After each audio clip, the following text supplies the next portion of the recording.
अजिंक्य Maharashtra news, एका सामान्य माणसाची अनोखी सुरुवात. संपादक संतोषजी लांडे. पाहुयात काही ठळक आणि महत्त्वाच्या घटना. गेल्या 4 दिवसांपासून सुरू असलेल्या पावसामुळे नांदेड, परभणी, हिंगोली जिल्ह्यातील सर्व काही भागात पूर्व मशागत करून हळद उत्पादक शेतकरी यांनी लागवड सुरू केली आहे. अल्पशा पावसाची नोंद झालेली आहे. यातच सर्व काही शेतकरी आपल्या शेतात पेरणी आणि लागवड क्षेत्रात मोठ्या प्रमाणात काम सुरू केलेलं आहे. त्याचबरोबर अनेक शेतकरी यांनी प्रशासन आणि शासन यांच्याविषयी नाराजी व्यक्त केली. पीक विमा भरूनसुद्धा पीक विमा मिळत नाही. शासन अनेक निकष लावून शेतकऱ्यांना पीक विमापासून वंचित ठेवत आहे. श्रीहरी अंबोरे पाटील, अजिंक्य महाराष्ट्र न्यूज, उपसंपादक, महाराष्ट्र राज्य. मध्ये पीक विमा होता तेव्हा एकदा एक वेळेस भेटलेला आहे फक्त आम्हाला. त्याच्यानंतर आम्हाला पीक विमा कुठलाच भेटला नाही. निकष सर्वे आणि त्याचं रँडम पद्धत त्याच्यामध्ये आमचं शेतकऱ्याचं काहीच झालं नाही. सरासरी उत्पन्न काढतात, मंडळ अधिकारी येतो, तलाठी येतो आणि त्याच्यामधून काहीच निकष काढत नाहीत. शेतकऱ्याला इथं निकष काढते समाधानकारक सांगतात आणि नंतर फसवेगिरी करतात. आतापर्यंत आम्हाला 3 वर्षामध्ये एकही रुपया पीक विमा आला नाही. आणि त्यातल्या त्यात मुख्यमंत्र्यांना 17,500 सरसकट जाहीर करून ठेवून जरी साठवून जरी ठेवलं तर हे काही 8-10 दिवसामध्ये खराब होऊन जाणार. त्याच्यापेक्षा ते जमीन टाकणं योग्य राहील. या हिशोबानं टाकून द्यायला जमिनीमध्ये. आणि बेण्याचे रेट जवळपास 5,000 रुपये 6,000 रुपये क्विंटल आहे. अच्छा, हे जर साठवून ठेवून जर नासून खराब जर झालं तर मग याचाही उपयोग होणार नाही. त्याच्यातलं 5-25% जरी उपयोगात आलं, शेतात हिरवं झालं तर बस एवढीच अपेक्षा आहे. शासन निवडणुकीच्या तोंडावर नुसत्या घोषणा देत आहे.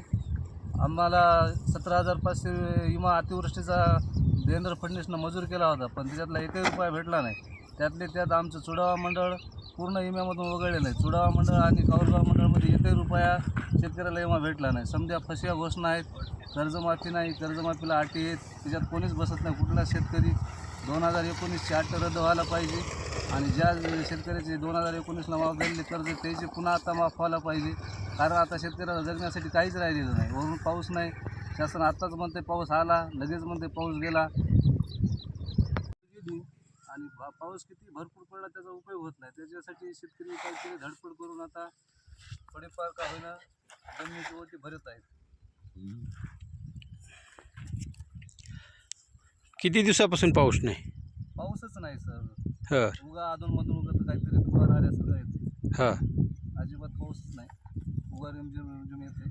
अंग भिजण्याचा पाऊस पडायला. बेण्याचे दर तर खूप मोठे गगनाला भिडलेले आहेत. तुम्ही लागवडीला बेण्याचा भरपूर प्रमाणामध्ये लागणार आहे आणि तुम्ही लागवड करता. नेमका आता परत जर पाण्यानं हुलकावणी दिली तर बेणं खराब झाल्याच्या नंतर तुम्ही काय करणार आहेत? याचा साठवण आपल्या मुख्यमंत्र्याने निवडणुकीच्या अगोदर कर्जमाफीची मोठी घोषणा केली होती आणि आता त्याच्यावर हजारो 100 अटी लादल्यात. त्या अटीमध्ये एकही शेतकरी बसत नाही. निकषामध्ये एकही शेतकरी बसत नाही.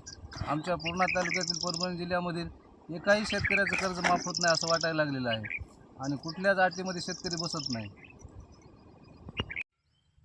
आता थांबायचे दिवस संपून गेलेले ते पेरणीचे आणि हवामानवाले सांगतात की भरपूर ओल होऊ द्या, पण पेरणीची योग्य वेळ गेली आणि भरपूर ओल किती जरी झाली. तज्ञ जे सांगतात त्याच्यावर तुमचं काय मत आहे? हवामान तज्ज्ञावर बी आता विश्वास राहिलेला नाही आणि शासनावर बी विश्वास राहिलेला नाही. शासन बी म्हणते थांबा, एकदा म्हणते पेरण्या करा. दरवर्षी असंच शासनाचं विचारलं.